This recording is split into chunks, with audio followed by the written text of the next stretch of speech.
Ladies and gentlemen, hey, hi, how you doing? Welcome back to the channel. Thank you so much for stopping by. Of course, with the major Season 1 Reloaded update, we ended up seeing a pretty significant meta update drop for Warzone with various different weapon buffs and nerfs. And so with that today, I wanted to go through and break down the entirety of the meta update, re-rank our overall tier list of what weapons classify as absolute meta options, decent, top tier meta contenders, then what's just more viable, what's more practical as the list goes on. So I've got a handy dandy list of all the various weapon buffs and nerfs that took place within this patch. First things first though, we've got to rank our new weapon, the Maelstrom shotgun. And for what it's worth, if you're wondering, this entire tier list is made on Warzone community or COD community. I will have a link to my profile in the description below if you want to go and check it out. You can actually see all my various weapon builds for every single weapon in the entire game. Then also this tier list if you want as well, if you ever want to reference it for yourself. But as far as the Maelstrom goes, hey there, post edit Zach here. Already, I know, listen, it was a long day. So when it comes to the Maelstrom,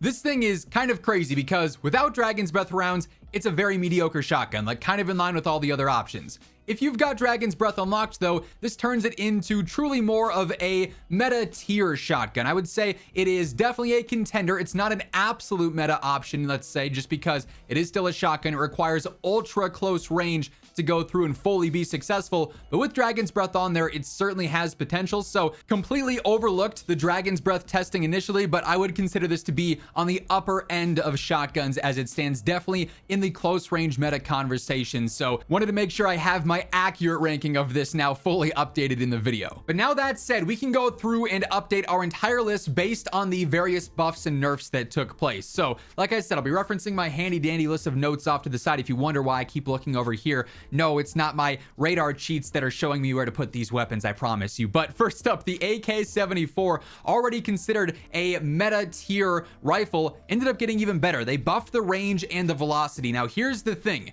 We know for a fact that in the coming days, we're also going to see another kind of weapon update drop that's going to address visual shake, recoil, weapon idle sway, bob, and stuff like that.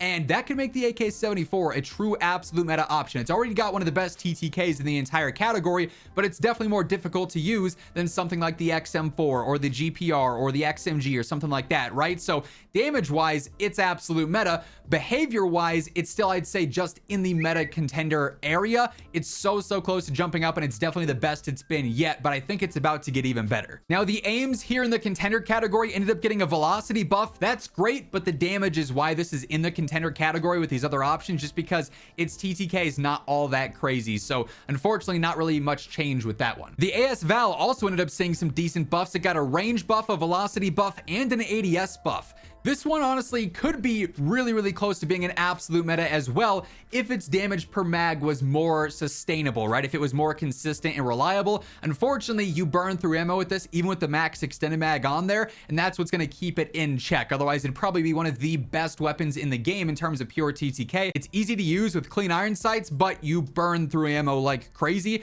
Really good for sniper support right now, though, just really solid in general. Definitely a great option, hence why it's sitting in the meta. The Goblin also got a velocity buff, and I'm not gonna lie, I feel like I should probably bump this one up into the absolute meta category given how crazy good its TTK is in its first damage range. It is largely dependent on how fast you can fire it, but if you can fire it fast, it will melt everyone. It's got the best TTK in theory out of the entire category, just also the highest skill gap. So maybe the skill gap is what checks it, and why you could argue it stays in meta, right? But I would say if you're a decent player, this definitely is a true absolute meta option, especially now that the velocity is going to feel even better too. Now the GPR also got a velocity buff. You can't move it any higher though, so it's clearly still absolutely meta. The Krig ended up getting a range and a velocity buff, which is solid. I'm close to bumping this one up into absolute meta. However, I think for the time being, I'd still be picking the GPR and the XM4 over it in terms of full auto rifles right now. So I feel like it's got to stay checked here in meta, but it's still a great choice and feeling better than ever. Model L also ends up getting a velocity buff. That's solid, but it does need a little bit more damage if it wants to be an absolute meta option, but it's a great low recoil rifle as it stands.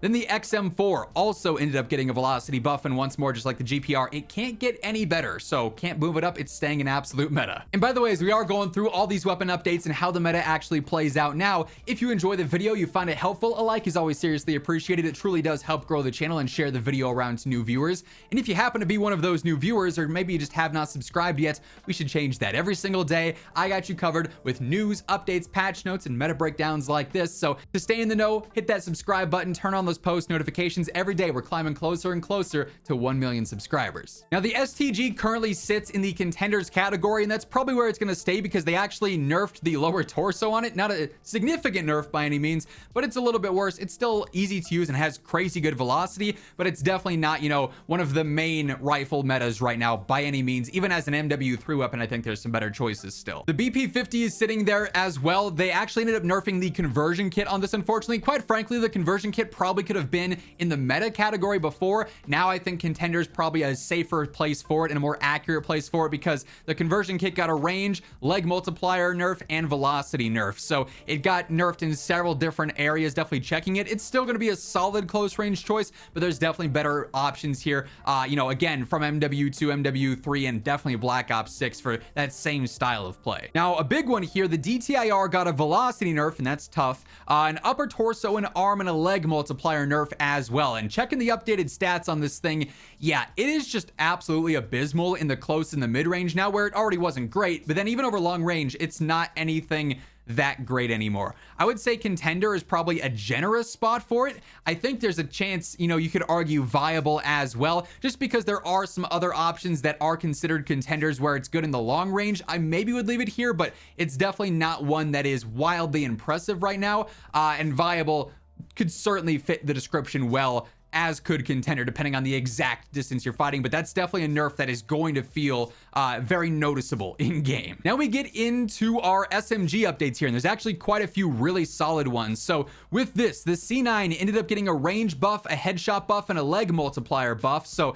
just better across the board. I would say it's really, really close to being absolute meta. The only reason I'm keeping it in meta right now is because the Jackal currently exists and it didn't get nerfed. And then the Bison just has a little bit more versatility to it than the C9, but it's a great SMG and it is super, super close, in my opinion, to being considered an absolute meta. And I think you could make a reasonable argument for it to be there. However, the Compact 92 actually stands out a little bit more than the C9 in this update, in my opinion, because it got a range buff, a headshot multiplier, torso multiplier, leg multiplier, and arm multiplier buff. So across the board, the Compact is better, and it's actually technically the fastest TTK SMG right now, although it's basically right there with the Jackal PDW. However, its damage per mag is a little bit worse. That'll be noticeable. You do burn through ammo, but from a damage standpoint, thing is going crazy right now, and I think you got some good options there between the Jackal, the Compact, the Bison, etc. Now, a bit of a surprising one in my opinion, the Striker 9 got a headshot nerf, a torso nerf, and then also a velocity nerf,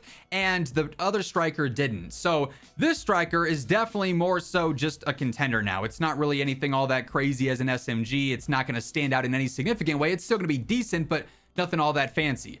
The other Striker, though, the base Striker, still a great choice. Like, it has crazy good range, really practical sniper support choice. I'm not sure why they only nerfed one and not the other. I have a feeling this Striker is going to get nerfed probably pretty soon. The Static also got a similar nerf, headshot nerf, torso nerf, and then arm multiplier nerf as well. It's in the contender spot. I think I'm going to be generous, and I would say it could stay there as opposed to, these other SMGs that are in this category as well from the various different titles, right?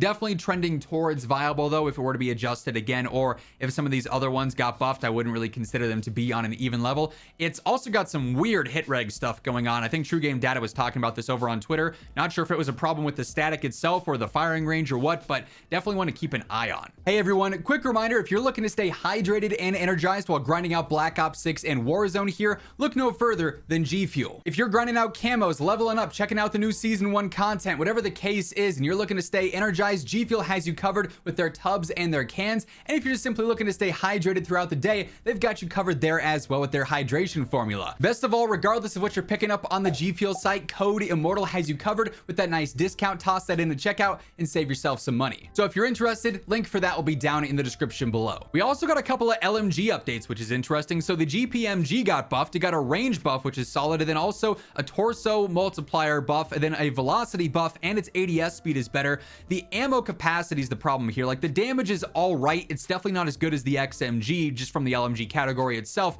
but as an LMG, damage per mag you think would be great. It's just not with the GPMG, so it's still lacking there. It's performing better than it was before, but I would still just consider it to be a contender at this point. The PU-21 actually got some really weird adjustments. So it got a long range damage nerf, which is kind of strange, but then its range got buffed, and then its headshot multiplier, torso multiplier, and arm multipliers all got buffed, and its velocity and ADS speed both got buffed. So it is weaker over range, but it has a better range, and then also its behavior is a little bit better too. Again, though, not really competing with the XMG. The XMG certainly stands out currently as like the true meta LMG, and it got even better because its torso multiplier got buffed, its velocity got buffed, and its ADS speed got buffed. So what was already the best LMG is now separating itself even more. Now, another pretty big one, the RAL LMG Jack Proteon kit. The best TTK in the game prior to this update caught a hard nerf. The damage basically got cut in half. They also buffed the range though on it, so damage is way worse, range is better. It's absolutely not an absolute meta option anymore. I would consider it to be a contender because in semi-auto it's gonna feel a little bit odd to begin with, just because it's not gonna be killing in 3 shots, 4 shots consistently at this point unless you're getting crazy headshots, right? And you have to be good to use it in semi-auto and really have it thrive. So definitely checked that one pretty quick. Rightfully so. It was clearly the best gun in the game. I didn't think they'd kill it as much as they did though, and the damage, like quite literally cutting it in half, was pretty crazy. Now the AEK actually currently sitting in the trash tier because its damage and its RPM is just not consistent enough.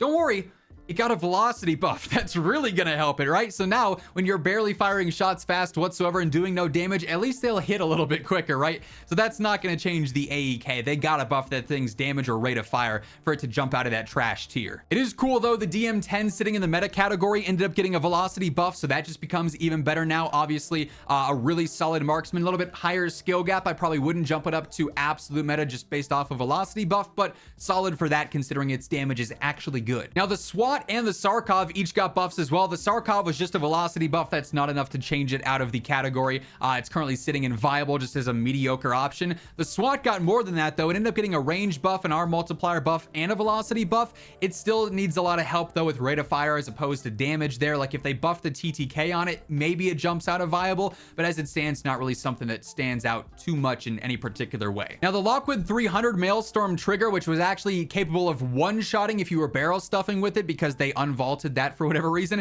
they actually just ended up nerfing it. The damage got a hard nerf, but they actually buffed the range. So essentially now it's not changing. Before you could have made an argument maybe for meta or absolute meta because it could one-shot, but now considering its damage is just so mediocre and you only got a couple of shots with it, 2 before you have to reload, you basically have to land both of those in order to have a chance in the fight, and even then you might not down them and you're probably going to get taken out anyways. So that one's definitely just as a viable choice, and honestly maybe it could even be pushing towards trash tier if the trigger didn't exist and it was just a basic 2-shot shotgun. Then also the SPX sniper ended up getting fixed. I had to search for it. I couldn't find it in my list, but it's a contender. Obviously it's supposed to be a one-shot because it is a bolt action sniper. It wasn't one-shotting. Now it is. Its damage range for that one-shot is not going to be as good as some of these other meta snipers though, so it's an option for sure, just it will be lacking in comparison in terms of range. And that's basically how the current meta plays out. So absolute meta, you got some good long range and some good close range options. Definitely like how that's playing out. True meta contenders, there's also a lot of really practical choices, although it does concern me that a lot of these are MW2 and MW3 choices, and I feel like COD's gonna see that, and then these are gonna get hit hard because people are gonna realize, hey, the Imperium's got a really good one-shot range. The Renetti conversion has a fast TTK. The MCW conversion has a fast TTK. The Striker is great for sniper support. They clearly want to emphasize Black Ops 6 weapons, and that's why we saw hard nerfs to the RAL and to the DTIR. So hopefully these don't get, struck down with major nerfs. If they do though, obviously I'll be keeping you guys updated with all the latest patch notes, meta changes, everything like that going on in COD. It's here on a daily basis, so feel free to hit that subscribe button to stay in the know for all of that. And if you enjoyed this video, you found it helpful, a like on your way out would be seriously appreciated. But once again, thank you so much for tuning in, and until next time, take it easy, have an awesome rest of your day, and I'll catch you later. Peace out.